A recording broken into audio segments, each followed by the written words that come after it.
ये कहानी बिहार के एक पुराने शहर दरियापुर की है। यहाँ हर रविवार को लगने वाली एक छोटी सी संडे मार्केट होती थी। इसी हाट से थोड़ा बाहर निकलकर एक मोमोज का ठेला लगता था, जिसको विभा और उसका पति मोहन हमेशा आते जाते देखा करते थे। लेकिन कभी दोनों ने रुककर उस पर खाने का नहीं सोचा। इस औरत को देखकर तो लगता है जैसे कितने पैसे वाली होगी और बेचती मोमोज है। किसी किसी का मन करता है ऐसे काम करने का। जरूरी नहीं है कि पैसा नहीं है तो ही ये काम किया जाए। हाँ, वही मैं भी सोचूं। मार्केट अंदर है तो ये मार्केट से हटकर क्यों मोमोज बेचती है? इसको तो कॉलेज या स्कूल के बाहर बेचना चाहिए ये सब। छोड़ो, हमें क्या। और तुम भी क्या क्या सोचने लग जाती हो किसी के बारे में भी। चलो बैठो, घर चलते हैं।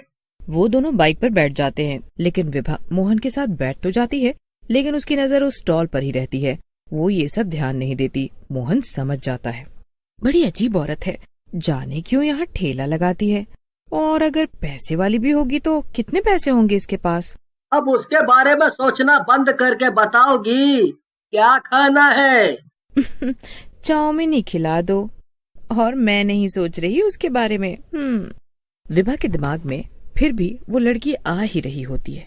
रात को मोहन तो सो जाता है, लेकिन विभा मन ही मन सोच रही होती, कुछ तो बात है, कोई फायदा तो जरूर होगा उस लड़की को, तभी तो वो वहाँ मोमोज लगाती है। हमेशा लाल लिपस्टिक फैंसी कपड़ों में खड़ी रहती है। ऐसे कौन मोमोज बेचता है? क्या वो कुछ अलग डालती होगी अपने मोमोज में? अब सो भी जाओ विभा, कब तक सोचना है मोमोज के बारे में? अरे नहीं, मैं वो नहीं सोच रही हूँ। दोनों सो जाते हैं। कुछ दिनों बाद विभा गर्भवती हो जाती है। दोनों बहुत खुश हो जाते हैं। मोहन अपनी बीवी से बहुत प्यार करता है। मेरा ऐसी हालत में कुछ कुछ खाने का जी हो रहा है, क्या करूँ? अरे ये क्या सोचना, मैं हूँ तो मुझे बताओ क्या खाना है। विभा मोहन को रोज कुछ लाने को कहती है और मोहन वो लेकर भी आता है। एक दिन की बात है, विभा की तबीयत कुछ ठीक नहीं थी। सुनिए, आज मेरा खाना बनाने का बिल्कुल मन नहीं है। क्या आप आज बाहर खा लेंगे और रात में ऑफिस से आते समय कुछ लेते आना? हाँ कोई बात नहीं, तुम आराम करो, मेरी फिक्र मत करो।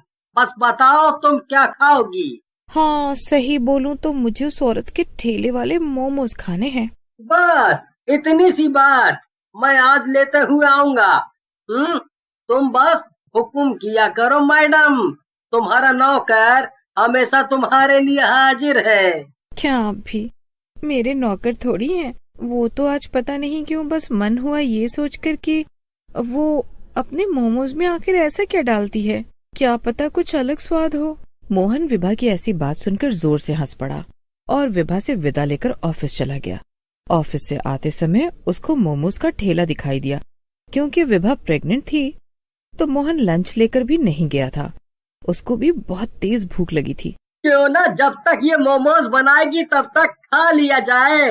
एक काम करता हूँ, एक प्लेट यहाँ खा लेता हूँ, बाकी विभा के साथ खा लूंगा, इससे विभा को भी अच्छा लगेगा।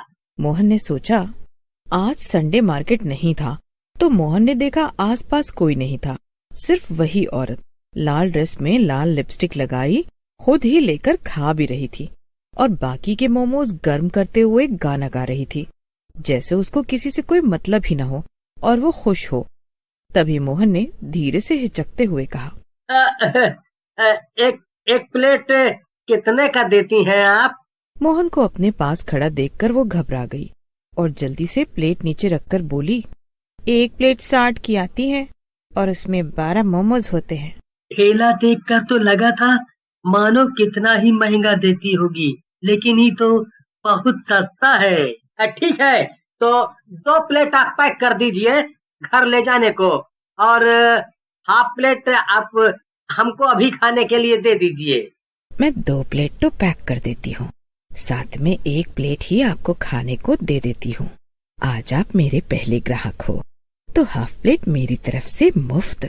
मोहन लड़की की बात सुनकर खुश हो जाता है। लड़की फिर से गाना गाने लग जाती है। हवा तेज हो जाती है। मोहन अपना फोन निकालता है, लेकिन उसमें बिल्कुल नेटवर्क नहीं होता। लेकिन लड़की, गुमनाम है कोई, बदनाम है कोई, मोहन उसका गाना सुनकर उससे पूछता है, आपको पता है क्या, यहाँ 1-2 महीने पहले एक लड़की ने 2 आदमी को मार दिया था। मोहन को लड़की की ये बात बहुत अजीब लगती है, लेकिन वो सोचता है, जल्दी से मोमोज खाकर घर चलता हूँ विभा के पास। ये रहे सर आपके गर्मा गर्म मोमोज, वो भी फुल प्लेट। आप ये खाओ, तब तक मैं घर के लिए मोमोज पैक कर देती हूँ। लेकिन बस एक शर्त है सर, मोमोज आपको सारे खाने पड़ेंगे। मोहन मोमोज लेकर खाना शुरू कर देता है। जैसे जैसे वो मोमोज खाता है वैसे ही वैसे उस लड़की का चेहरा डरावना होता जाता है। मोहन बहुत डरने लगता है क्योंकि आसपास कोई भी नहीं होता। क्या हुआ सर, खाओ ना, सारे खाने हैं आपको। अब उस लड़की की आवाज भी भारी होती चली गई थी। तभी मोहन की नजर उसके पैरों पर पड़ती है। वो उल्टे होते हैं, लेकिन मोहन ऐसा दिखाता है जैसे उसको कोई फर्क नहीं पड़ रहा। लेकिन तभी मोहन की नजर मोमोज पर पड़ती है। उसके मोमोज में बहुत सारे कीड़े चल रहे होते हैं। तभी वो लड़की की तरफ देखता है। वो अब तक चुड़ैल बन चुकी थी। बोला था ना सारा खाना है, ऐसे छोड़ क्यों दिया? मोहन उसकी बात का कोई जवाब नहीं देता। मोहन उसकी कोई बात नहीं सुनता और अपनी बाइक स्टार्ट करता है और वहां से निकल जाता है। लेकिन बाइक वहीं वापस आ जाती है जहां वो चुड़ैल खड़ी मुस्कुरा रही होती है। तू अपने पैक किए हुए मोमोज को तो लेकर ही नहीं गया, ये भी तो ले जा। चुड़ैल उसकी तरफ बढ़ने लगती है। मोहन फिर से बाइक स्टार्ट करता है, फिर वहीं आ जाता है। क्या हुआ, और मोमोज खाने हैं? मोहन डर के मारे रोने लगता है। वो जहाँ से भी जाता उसके सामने वही चुड़ैल आ जाती। वो बहुत थक जाता है। कब तक चलाएगा, अब कुछ नहीं हो सकता। फिर एक अलग सी ही आवाज में चुड़ैल बोलती है, आपने अपने मोमोज तो खाए ही नहीं सर। मोहन बहुत चिल्लाता है, बेचारा, ये सब तेरे ही मोमोज हैं, खा ले इन्हें, खा ले। लेकिन मोहन एक बार फिर हिम्मत करके अपनी बाइक शुरू करता है। वो बाइक चलाते हुए आंखें बंद कर लेता है। तभी उसको सामने से 2 पुलिस वाले दिखाई देते हैं। वो उसको बुलाते हैं। अरे ओ जी, ऐसा कौन बाइक चलाता है? लगता है इसने पी रखी है सर। क्या हुआ है तुझे? पी रखी है क्या? पता है ना, पी कर गाड़ी चलाना मना है। मैंने नहीं पिया है, मैंने चुड़ैल के मोमोज खाए हैं, वो मुझे मार देगी। ये क्या बहकी बहकी बात कर रहा है? मैं सच कह रहा हूँ, मैं आपको उसका ठेला भी दिखा सकता हूँ। मोहन पुलिस वालों को उस जगह पर लेकर जाता है जहाँ वहाँ मोमोज वाली होती है। लेकिन अब वहाँ पर कुछ भी नहीं होता और ऐसा लग रहा था जैसे वहाँ पहले कभी कुछ था ही नहीं। मोहन को यकीन नहीं होता अभी जो सब हुआ वो एक झूठ था। मोहन की हालत अब बहुत खराब हो चुकी थी। उसकी तबीयत के साथ साथ उसका मानसिक हालत भी बहुत खराब होने लगा था। दोनों पुलिस वाले व्यवहार के बहुत अच्छे थे। उन्होंने मोहन से कहा, चलो मैं तुम्हें तुम्हारे घर छोड़ देता हूँ, यहाँ कब तक ऐसे परेशान रहोगे? मोहन पुलिस वालों की बात मान लेता है, घर पहुँच जाता है। घर पर उसको जैसे ही विभा देखती है रोने लगता है। क्या हुआ जी आपको? किसी ने कुछ किया क्या?